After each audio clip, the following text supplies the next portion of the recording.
Јас со мојата омилена тема добрите дела. Денеска ова е всушност последната проповед од оваа серија, проповеди за добрите дела. Зборувавме за тоа што се добри дела, зборувавме зошто да вршам добри дела и ви дадов 6 причини, 6 мотиви, аргументи, тоа библиски. Последниот пат зборевме за тоа дека добрите дела може да бидат обични добри дела, како што светот ги прави, можеби со мотиви кои што се дури неисправни, но ние сме повикани, Светото Писмо и нашиот Господ Исус не повикува да ги правиме по еден многу поразличен начин. И затоа јас ги нарекувам супер добри дела. Изборев минатиот пат за 3 начини на кои што добрите дела може да ги издигнеме на едно повисоко ниво. Намерно овде ставив слика од едно девојче кој што е облечено како супермен или суперхерој, бидејќи всушност ние се воодушевуваме на суперхероите кои ги гледаме, Супермен, Бетмен, како спасуваат луѓе, се тепат со негативците. Но знаете што, секој еден од нас може да биде суперхерој доколку реши да врши добри дела. Добрите дела се начин да бидеме суперхерои. За некој детенце кој што ќе го израдуваш, ти си суперхерој. За некој човек кој што е на улица и му треба помош, ти си неговиот супер херој. За некој сиромашен кој што денеска се чуди како да обезбеди леп за своето дете, ти ако му помогнеш, ти си неговиот супер херој. Затоа верувам дека има начин ние во денешницата да бидеме супер херои со тоа што ќе ги издигнеме добрите дела на едно повозвишено ниво. И сега доваѓаме до последните 3 точки кои што не сте ги слушнале. Со четвртата точка, супер добро дело е кога го правиме во тајност. Кога правиме добро дело и без никој да знае за тоа, кога не се фалиме со доброто дело што сме го направиле. Овде на сликата имате сосема спротивна ситуација, каде што гледате некој подарил на сиромав пари, ама веднаш ја користи приликата да се слика, да го постира на Фейсбук, па сите да разберат, сите да знаат, еве сум му дал 100 денари на човекот. Но видите што поучува Библијата. Кога читаме за ова нешто, Матеј во 6 глава, баш ќе го прочитам, ни зборува дека нашите дела треба да се тајни. И затоа овде, кога зборува во Матеј 6 глава, тој вели: гледајте да не ја покажувате вашата праведност или вашата добрина пред луѓето само за да бидете забележани. Инаку нема да имате награда од вашиот Отец Небесен. И така, ти кога даваш милостиња, значи кога на некого си решил да помогнеш, да му подадеш нешто, вели, не разгласувај, како што тоа го прават лицемерите по синагогите и по улиците, за да ги фалат луѓето. Ако го читаме во денешно време, современиот превод би бил вака, ако денешка би го кажал ова Исус и го читал. И ти кога даваш на некого пакет со храна, не објавувај на Фейсбук и не ставај на Инстаграм и не се фали на телевизија и на интернет. Зашто ви велам, тие кои што го прават тоа веќе ја добиле својата награда. А ти кога даваш милостиња, вели да не знае твојата лева рака што прави десната, за да биде твојата милостиња тајна и тогаш твојот Отец Небесен кој што гледа тајно ќе те награди јавно. Еве, ова е начинот по кој што Исус повикува да вршиме добро дело. И тоа е супер добро дело. Добро дело е кога ќе го направиш јавно, но супер добро дело е ако решиш да не се фалиш со тоа нешто. Ова не значи дека ќе нема ситуации кога луѓето ќе дознаат за она што сме го направиле. Но мотивот е важен. Јас да не го правам со мотив да се фалам, да не го правам со мотив да извлечам некаква корист од тоа нешто, да си го дигнам рейтингот. Ако јас го правам со мотив само јас да се промовирам, тогаш ова добро дело, што вели Исус, веќе сум си ја зел наградата. Затоа ние сме повикани како христијани кои ќе правиме добро дело, да го правиме во скромност, во дискретност. Ако не на некого си му позајмил пари, ако некој дури си му дал пари, дошол кај тебе и рекол: слушај, немам пари овој месец, можеш ли да ми помогнеш? И си му решил дури да му подариш 1000 денари или колку да е. Не трчи право на другите да се фалиш, бидејќи како ќе се чувствува тој човек кој ќе дознае дека ти на сите си го раскажал дека си му дал пари, су му однел, не знам, еден пакет со храна и не разгласува и да трчиш на секаде, како ќе се чувствува тој кој ќе разбере дека цел град знае дека ти си му однел храна или си му помогнал со нешто. Затоа кога ние тоа го правиме, треба да го правиме во тајност. Има еден пример, една приказна, кој што можеби сте ја гледале на телевизија, од македонски народни приказни, се вика "Му купив джигер на сиромавиот". Сте ја гледале?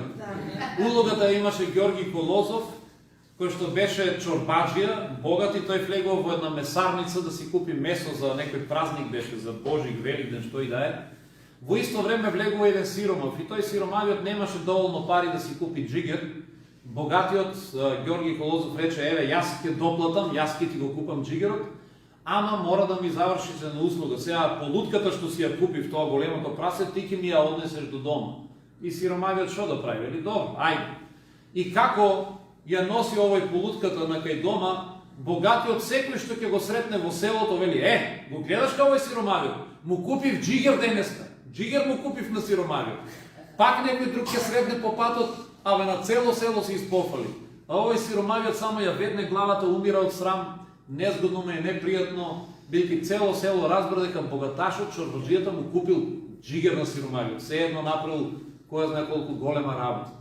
И на крајот, ако сте ја гледали приказната, дојде преку глава на сиромавиот, го фрли на земја джигерот и рече: "Пуст да ти е джигерот, јас кидам ќе си купам, ќе позајмам од некој, ќе си купам со мои пари." Така да му дојде преку глава што му направил добро дело, ама на сите си испофали. Нашето добро дело треба да е дискретно, скромно, во тајност, по можност, понекогаш можеби и не е можно. Затоа дори имаме примери од историјата на христијанскиот свет. Повеќето од вас знаете за Свети Никола, кој што е познат денеска како Дедо Мраз. Една слична приказка исто така се врти за Свети Василий. И токму затоа денеска има традиција за Василица. Обично така и поучуваат, нели, во православна црква свештениците, кога ќе се соберат на вечера, во лепчето ставаат паричка. И сега од тоа нешто направиле, нашиот народ направил суеверие, па во кој ќе се падне паричката, тој ќе биде среќен, не знам, среќата на него ќе му се падне, ќе го следи цела година. Но тоа нема врска всушност со реалноста или со она што е коренот на оваа традиција. Коренот доаѓа од таму што Василий, кој што бил младо момче, син на богати родители, кога станал христијанин, тој поверувал во Господ Исус, неговиот живот се променил и го наследил сето богатство од родителите, тој решил да го раздаде тоа богатство на сиромашни луѓе. Но сакал тоа да биде скромно по таен начин, за да не се фали со тоа нешто. И знаете како го направил? Решил, му дал задолжение на пекарот да испече леб и во секој еден леб да стави по еден златник. И тие лебови со златници тој одел во куќите на сиромасите и ги ставал на некој на прозорецот или ги ставал на други места. И кога сиромасите ќе го виделе лебот, ќе го земеле, дури кога почнале да јадат, уште поголема била радоста кога внатре ќе начекале и златник. И со тој златник можеле да се прехранат дури повеќе месеци, бидејќи навистина имал голема вредност. Слично нешто се кажува и за Свети Никола, кој што денеска, нели, го препознаваме како Дедо Мраз, и оттаму доаѓа приказната. Тој исто така неговото богатство решил да го раздаде и го разделувал нокно време, оставајќи го пред куќите, пред портите. Дури традицијата, нели, дека и низоджаците, нели, добивале подароци, и оттаму настанала легендата за Дедо Мраз. Но тој исто така решил да го прави тајно, навечер, без никој да го види. И ние гледаме дека тие за нас сега стануваат пример за тоа како треба да помагаме. Кога помагаме, да не се палиме за доброто дело. Знам за еден човек кој што реши на еден студент секој месец да му става кредит во неговиот телефон, бидејќи знаеше дека нема пари, а дека има потреба да се слуша со родителите. И знаете, денеска можете на било кој да отидете, да одберете телефонски број и да ставите кредит без воопшто да го прашате. Ви дозволуваат да ставате, не ви дозволуваат да вадете. Може да кажете, сакам за овој број да ставам кредит. И интересно е што кога од другата страна човекот ќе го добие тој кредит, ќе добие 100 денари на неговата сметка или 200, колку и да е, тој не знае од кого се. И тој студент знаеше да дојде да ми каже, погрешка или денеска ме наградила компанијата, добив 100 денари. Но првиот пат беше така, вториот, третиот месец тој добиваше постојано, но не знаеше од кого се. Човекот што ги ставаше тие кредити, кај него не сакаше да му каже, и до самиот крај тој студент не знаеше од кого ги добива овие благослови, не знаеше кој го благословува и кој му става кредит секој месец, бидејќи човекот сакаше да остане анонимен. Но како и да е, тоа е еден пример за анонимно помагање, кога доброто дело не сакаме да биде пофалено. И сега ќе си речете, добро, ама што е со тие случаи кога црквата зборува за добрите дела што ги прави? Или, еве денеска ќе видиме понекогаш објавени на Facebook.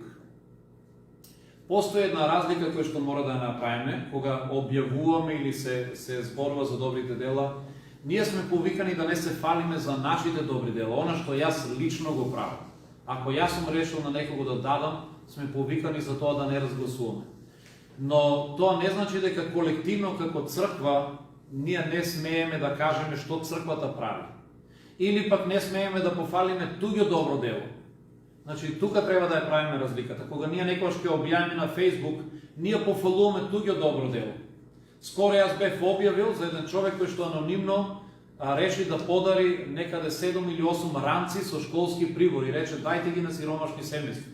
Но рече, некем да се објавам моето име. И јас го објавив на Facebook тоа, и некои ми беа замериле, зошто објавувате, зошто се фалите. Но јас на Facebook не се пофалив себе си, јас го пофалив тој човек. Го пофалив неговото добро дело, не себе си. Значи, ние имаме право да пофалиме некој друг, но треба себе си да се пазиме скромно. Затоа треба тука да ја правиме разлика. Ако забележите, дури и во Библијата Исус пофалуваше добри дела на некој друг. И забележани се во Библијата. Исус ја пофали вдовицата кој што ги даде нели сите пари што ги имаше. Тој рече, погледнете оваа вдовица, таа даде се што имаше. Тој ја пофали вдовицата. Ја пофали онаа жена која што изли од мирото. Понатаму црквите во Новиот Завет беа пофалени. Знаете ли која црква беше пофалена за дарежливост? Македонската црква. Да. Христијаните од Македонија беа пофалени за нивната дарежливост, бидејќи Павле вели, дури и во нивното немање и во нивната сиромаштија, вели тие дадоа и повеќе од колку што можеа. Со други зборови, ако нели ние во нашето немање би рекле 100 денари ќе дадам, доста е, овие христијани решиле да дадат и повеќе, макар и тие да се стават во потешка ситуација, ама нивното срце било отворено за да дава. Затоа гледаме дека во Библијата имаме многу примери кај што се пофалени од поединци или цркви. Но самите писатели не се фалат себе си, тие пофалуваат некој друг. И тука треба да ја правиме разликата кога зборуваме за анонимно, тајно добро дело. И еден од начините да направиме едно супер добро дело е кога тоа ќе го правиме скромно и тајно. Петиот начин да правиме добро дело е кога тоа го вршиме со радост. И ако читаме овде во 2 Коринтијаните, 9 глава 7 стих, вели, секој нека даде онолку колку што самиот ќе реши, без да му биде жал или со сила да се принудува, бидејќи Бог ги сака оние што даваат со радост, вели Словото. Замислете, Павле вели, во црквата никој не е принуден да дава одредена сума.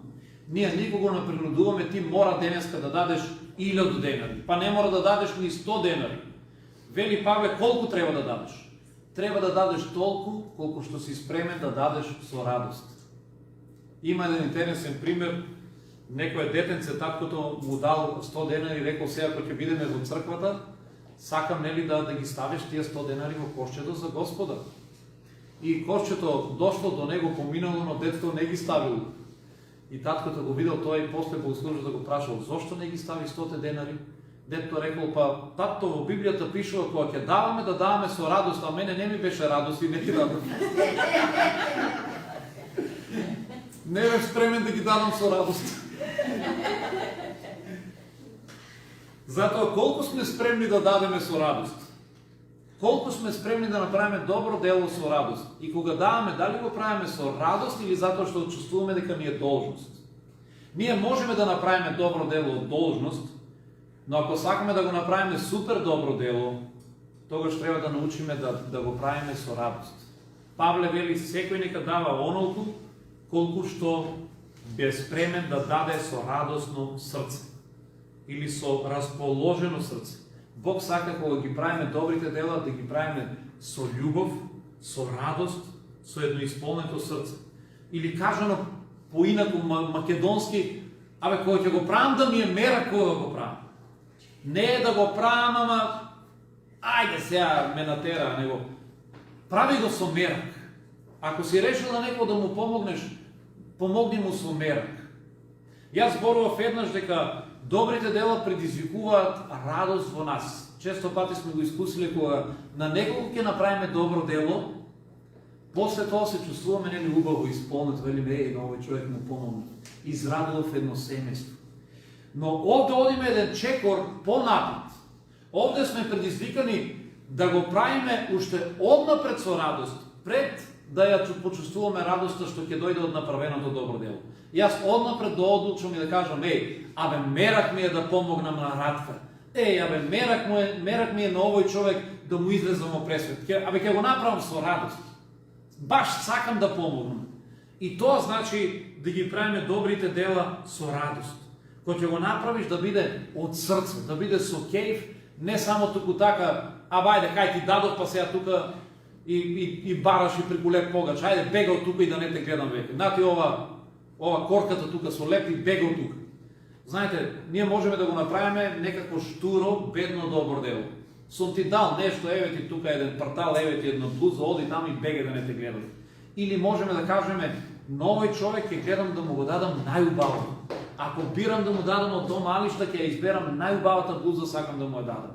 Ако сакам да му дадам храна, ќе му купам нешто поквалитетно. Не најефтиното, најнеквалитетното, она што велиме ние ни кучињата не го јадат, тоа ќе му го дадам.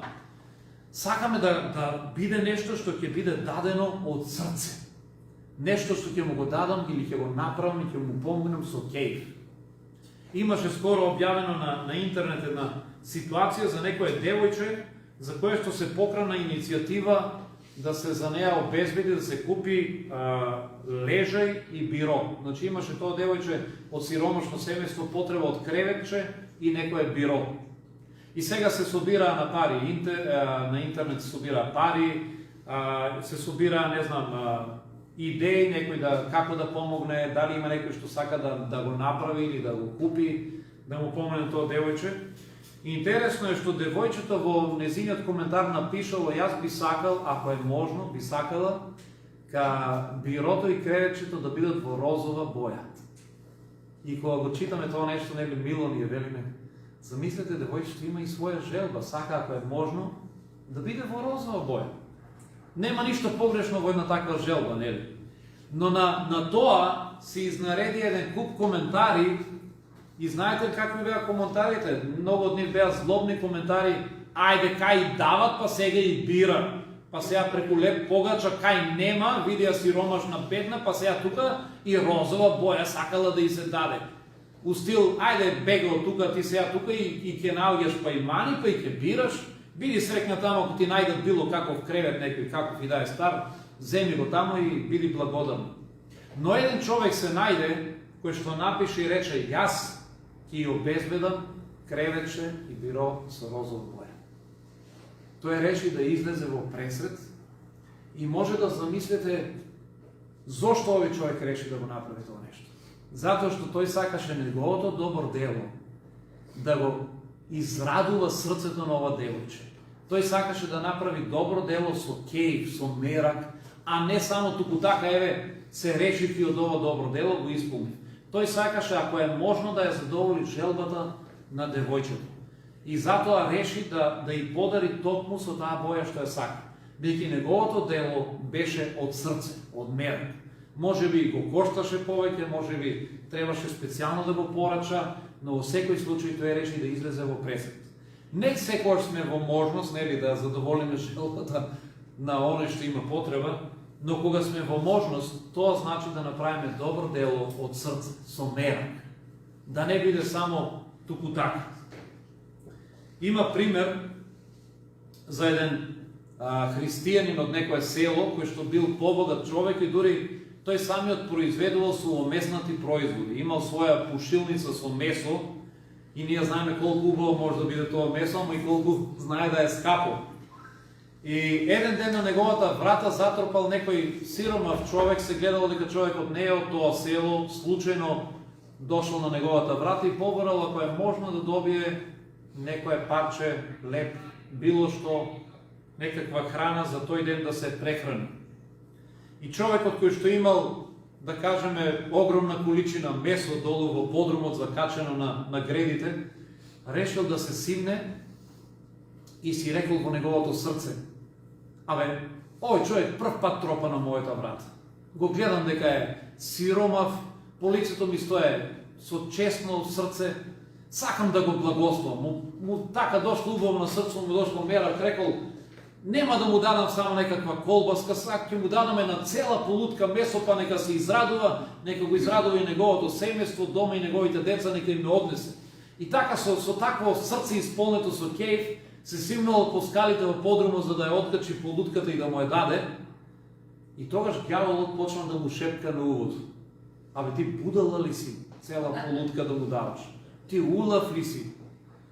Нема ништо да ти кажи ако му дадеш и само една колбаска. Па ако му и дадеш едно суво парче леп, и за тоа ќе ти биде благодарно. Шо мора да му даваш цела полутка? Дај му едно парче колбаса и откачи го и готово. И човекот на почетокот бил спремен и тие мисли да ги прифати, но брзо ги препознал дека се зборови на ѓаволот и тогаш се свртел и гласно проговорил: еко, ѓаволе, слушај вам, ако не престанеш да ми зборуваш, сето месо од подрумот има да му го дам, да знаеш. Тој не дозволил неговото срце да се стврдне и не дозволил неговото дело да се претвори во едно бедно добро дело. Тој решил и сакал неговото добро дело да биде добро дело со радост или со исполното срце. Затоа кога правиме добро дело, ај нека биде тоа навистина со љубов, нека биде со радост, нека биде со мерак, со полно срце. Да не го правиме туку така колку да се откачиме од оној што го бара, него да го изненадиме дури и самиот него кој што бара или самата личност да изненадиме со нашето добро дело. Затоа Исус на едно место вели: ако ви барат, нели, палтото, дајте му и кошулата. Ако барат од вас да одите една милја, со него ви одите две. Исус не предизвикува да направиме дури и повеќе, за да го изненадиме друго. Да направиме нешто и од нашето срце, а не само од неговото што е побарано. Треба да кажеме: ќе ти дадам дури и повеќе, ќе ти помогнам дури и повеќе, оти ми е мерак и ми е кеф. И тој е начинот да правиме супер добри дела, со радост. Хелен Келер има кажано: се сведува на ова. Наједноставниот начин да бидеш среќен во животот е да правиш добро. Ако сакаш да бидеш среќен, еден едноставен начин да бидеш среќен е да вршиш добри дела, и тоа да ги вршиме со радост. И стигаме до последното нешто, како можеме едно добро дело да го направиме супер добро дело. А тоа е кога го вршиме со добро и со мудрост. Може би до сега во сето ова што го зборувавме, ние како христијани понекогаш излегуваме наивни, ако само вршиме добри дела од секој што ни ќе ни побара во секоја една ситуација, и тоа би било глупаво. Но ние сме повикани кога правиме добри дела да го употребиме и нашиот разум и да бидеме мудри и предпазливи. И затоа за нашето добро дело да биде навистина добро дело, треба да бидеме и мудри, бидејќи понекогаш наместо добро дело ние можеме да го помогнеме злото. Наместо добро дело понекогаш можеме да ја помогнеме мрзата. Наместо добро дело понекогаш може да ја помогнеме измамата. Можеме дури и да помогнеме и греф. Затоа на почеток кога зборував за добри дела, јас реков, не е добро дело ако некој сака да оди кај швалерката и каже, слушај, бе, вечер треба да се видам со неа, ај однеси ми со колата. Не е добро дело. Не е добро дело ако некој сака да се коцка и вели, абе, вечер ќе одам да се коцкам, имаш ли да ми даеш 1000 евро? Ние велиме, супер, нема проблем, еве ти ги. Тоа не е добро дело. Затоа, за да навистина биде нашето дело добро дело и тоа да биде супер добро дело, ни е важна и оваа работа. Ни е важен и овој елемент. Во сето едно нешто не смееме да забравиме. Ние мора да сме мудри и мораме да сме предпазливи. Ако го исклучиме овој елемент, понекогаш нашите добри дела може да испаднат напразни или фрлени во вода. Затоа во Матеј 10 глава Исус ни кажува, бидете мудри како змии и кротки како гулаби. Овде змијата, често пати ние поистоветуваме со злото, но овде е употребена една карактеристика на змијата, која што бара од змијата како животно да биде предпазливо. Змијата обично се крие, змијата бега кога ќе нели гледа дека некој доаѓа, таа се крие и таа внимава за да не биде повредена.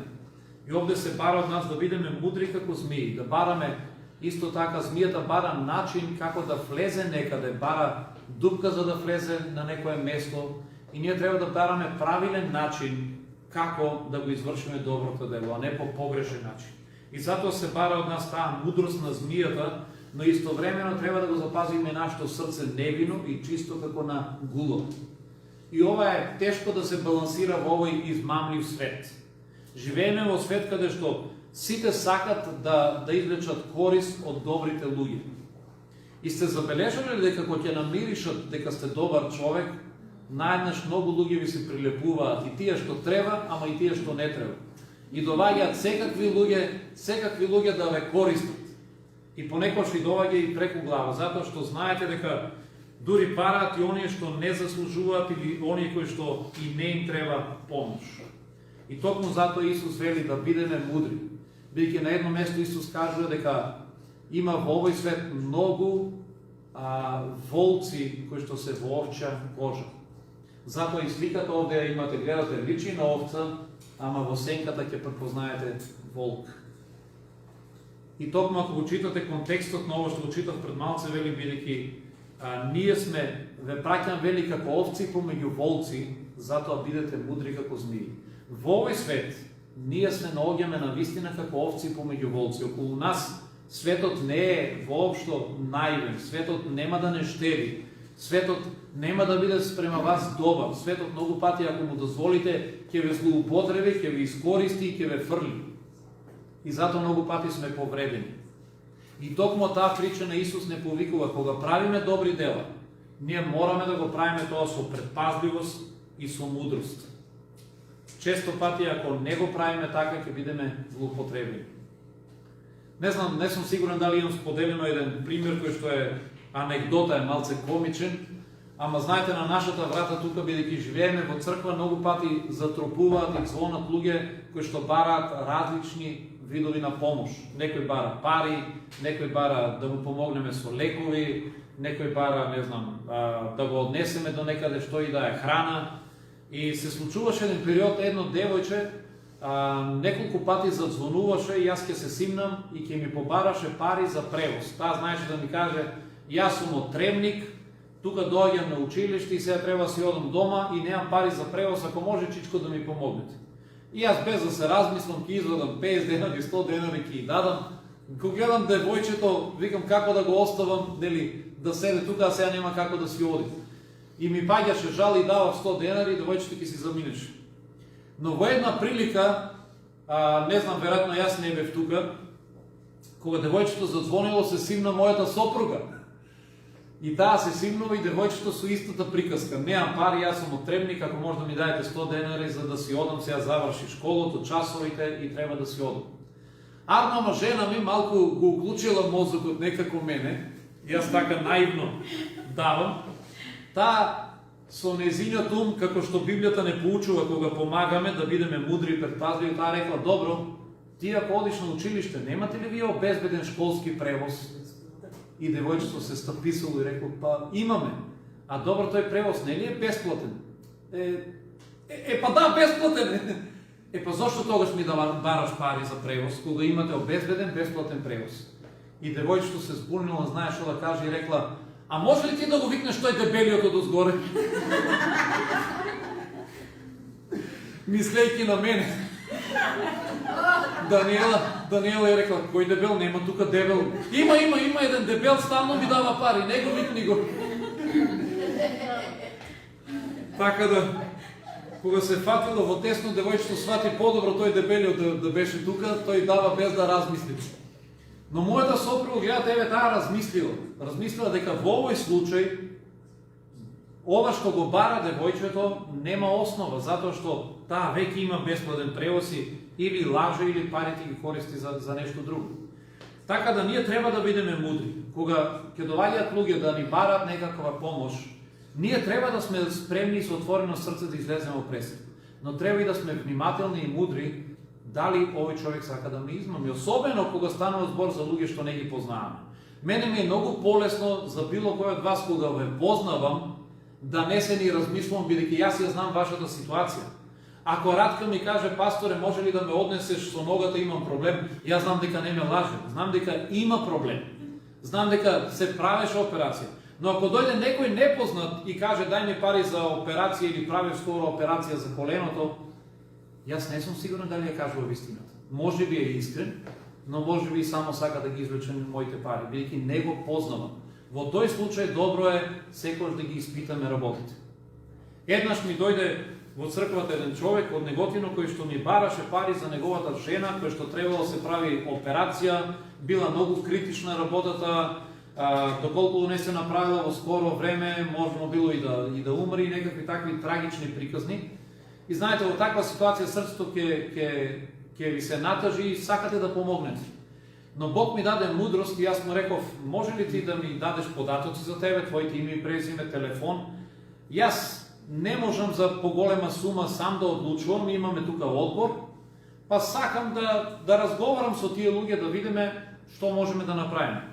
И човекот се согласи, и јас после тоа разговарав со старешините, разговарав еве и со Диме, и Диме ми кажа, тој човек е прв коцкар во градот. И тој нема жена кој што е во таква ситуација. Дури ако се сеќавам добро, изгледа дека тој човек е дури и разведен со жена му, дека вика тој си ги пара парите да се коцка, тој секој ден е во касиното тамо и секој ден ги остава парите тамо. И тогаш кога ги добив тие информации, јас сватив добро е што не му дадов пари. И тогаш решив дека е најдобро да не му давам, затоа што овој човек сака да не измами. Но гледате, има такви ситуации за кои што е мудро да малку повеќе ископаме. Мудро е да не избрзуваме со нашата добрина, бидејќи понекогаш нашата добрина може да биде фрлена напразно, да биде, како што вели словото, бисер помеѓу свињи. И ова нешто исто е важно за да може нашите дела да бидат супер добри дела. Да употребиме мудрост и предпазливост. Има уште многу такви примери кои што можам да ви кажам, да бидам искрен во некои од тие ситуации и сум бил измамен. И ќе бидете измамени, нема секогаш да можеме да направиме правилна проценка. Еднаш делевме пакети со храна на Сдружение на самохрани родители во Штип. И жената која што е председател на Сдружението ги повика по список да дојдат сите тој ден за да се ги подигнат пакетите. Ние тогаш дојдовме, ги донесовме, ги истоваривме и помагавме на жената за да пакетите ги даде, да ги натовариме. И како доаѓаа луѓето, еве тие и една жена се појави и вели, слушам, тука сте делеле пакети за самохрани родители, сакам и мене да ми дајте. И жената што беше председател, таа вели, но тебе те нема на списокот, ти не си член на Сдружението, те нема во самохраните мајки. Па јас сум самохрана мајка и мене сакам да ми дадете. Ама вели, да беше самохрана мајка, ќе ти имаше на списокот, те нема, не си самохрана мајка. И жената така налутено вели, слушај, јас сум самохрана мајка и сакам да ми дадеш пакет. Ако не ми дадеш, кидам дома, ќе го викнам, машми и лом ќе те направи. И сега свативте колку е самохрана мајка, не? Вели, ако не ми дадеш, маш ми ќе го викнам, па кој ќе дојде маш ми, има лом да те направи. Еве, толку беше самохрана мајка. Но таа сама се издаде и свативме дека всушност и не е самохрана мајка, иако понекогаш ќе бидеме измамени. Но важно е да разбереме една работа. Кога ќе бидете измамени, немојте да дозволите тоа да го стврдне вашето срце и заради тоа да престанете да правите добри дела. Во животот ќе бидеме измамени, тоа не е еднаш, понекогаш ќе се случи можеби повеќе пати. Но следниот кога ќе дојде и кога ќе има потреба од вашата помош, немојте да кажете: о, мене ми измами еден, друг, трет и јас веќе на никого не помагам. Шо ме гајле, веќе на никого не сакам да помагам, не правам веќе добри дела. Следниот можеби на вистина има потреба од твојата помош. Токму затоа во Словото на едно место пишува: немојте да се изморите од правење добро. Понекогаш се изморуваме, особено кога ќе бидеме повредени од овој измамлив свет. Ние сме повикани да правиме добри дела, да не се обезхрабриме, да не се разочараме, зашто не знаеме од друга страна кога нашето добро дело ќе роди плод и нечие срце ќе биде променето поради тоа нешто. Дури оној што не измамил, јас го препуштам во Божји раце. Велам: Господе, ти знаеш, човекот ме измами, ама нека тоа добро дело му зборува на него. Може би еден ден ќе се сети и ќе рече: тој човек ми помогна, а јас го лажев. Тој човек ми помогне, а јас бев лош према него. Може би еден ден Господ ќе го допре, па ќе му го стопли срцето. Затоа не знаеме никогаш дали нечие добро дело е напразно. Наше е да вршиме добри дела и по можност јас ве повикувам, нека вашите добри дела бидат супер добри дела. Подигнете ги добрите дела на едно повисоко ниво. Немојте тие да бидат обични, како што ги прави овој свет, или пак со мотиви што ги прави овој свет. Еве, тука ќе завршиме и можеме да се исправиме, да се помолиме за крај.